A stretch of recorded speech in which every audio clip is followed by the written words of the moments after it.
తెలంగాణ జాగృతి వ్యవస్థాపక దినోత్సవం సందర్భంగా బంజారాహిల్స్లోని కార్యాలయంలో జాగృతి జెండాను ఎమ్మెల్సీ కవిత ఆవిష్కరించారు. అనంతరం ప్రొఫెసర్ జయశంకర్ చిత్రపటానికి నివాళులర్పించారు. సీఎం రేవంత్ రెడ్డి జై తెలంగాణ అని ఎందుకు అనడం లేదని ఆమె ప్రశ్నించారు. బీసీల కోసం 72 గంటల పాటు దీక్ష చేశామని, కానీ కోర్టు నుంచి తమకు పర్మిషన్ రాలేదని గుర్తు చేశారు. ఢిల్లీలో కాంగ్రెస్ నాయకులు దొంగ దీక్షలు చేయడం కాదని, నిజమైన దీక్షలు చేయాలని కవిత హితవు పలికారు. మేము మళ్ళీ డిమాండ్ చేస్తున్నాం, మీరు రాష్ట్రపతి గారి దగ్గరికి వెళ్ళాలి. నిన్న మీరు చూసిండ్రు ధర్నా, 72 గంటలు మేము తలపెట్టినటువంటి ధర్నాను ప్రభుత్వం చిన్న కుయుక్తితోని మరి కోర్టులో మాకు అనుగుణంగా తీర్పు రాకుండా 5 రోజులు వాళ్ళు టైం అడిగి క్యాన్సిల్ చేయడం జరిగింది. ఎందుకోసం క్యాన్సిల్ చేసిరంటే ఇవాళ అక్కడ ఢిల్లీలో కాంగ్రెస్ పార్టీ వాళ్ళు పెట్టినటువంటి ధర్నా కోసమే మా ధర్నాను బ్రేక్ చేసిరని చెప్పి మేము బలంగా నమ్ముతా ఉన్నాం. మరి ఇవాళ అక్కడ ఢిల్లీలో 2 రోజుల దీక్షతోని వాళ్ళు ఏం చేస్తారో ఏం సాధిస్తారో కూడా తెలంగాణ ప్రజల ముంగట ఉంటుంది. మేము మళ్ళీ డిమాండ్ చేస్తున్నాం, మీరు రాష్ట్రపతి గారి దగ్గరికి వెళ్ళాలి. రాష్ట్రపతి గారు ఇంకా కూడా బీసీ బిల్లును తొక్కుపట్టే ప్రయత్నం చేస్తే మీరు సుప్రీంకోర్టుకు వెళ్ళాలి. ఆర్డినెన్స్ని గవర్నర్ ఆపితే మీరు సుప్రీంకోర్టుకు పోవాలి.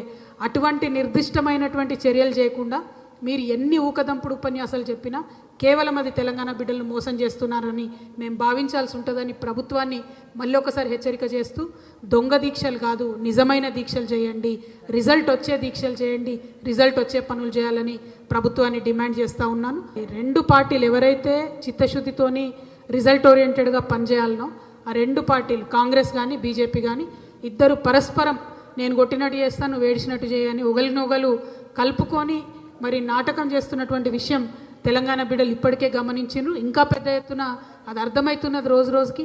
ఇయ్యాల్సినటువంటి బీజేపీ దీక్ష చేయడం, అడగాల్సినటువంటి కాంగ్రెస్ కూడా దీక్ష చేయడం, మాలాంటి ప్రతిపక్షాలు కూడా దీక్ష చేయడం, దీంతో ప్రజల్లో ఒక కన్ఫ్యూజన్ క్రియేట్ చేసేటటువంటి ప్రయత్నం చేస్తున్నారు.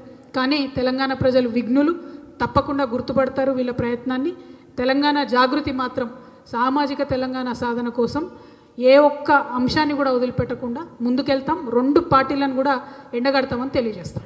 నిన్న మీరు చూసిండ్రు ధర్నా, 72 గంటలు మేము తలపెట్టినటువంటి ధర్నాను ప్రభుత్వం చిన్న కుయుక్తితోని మరి కోర్టులో మాకు అనుగుణంగా తీర్పు రాకుండా 5 రోజులు వాళ్ళు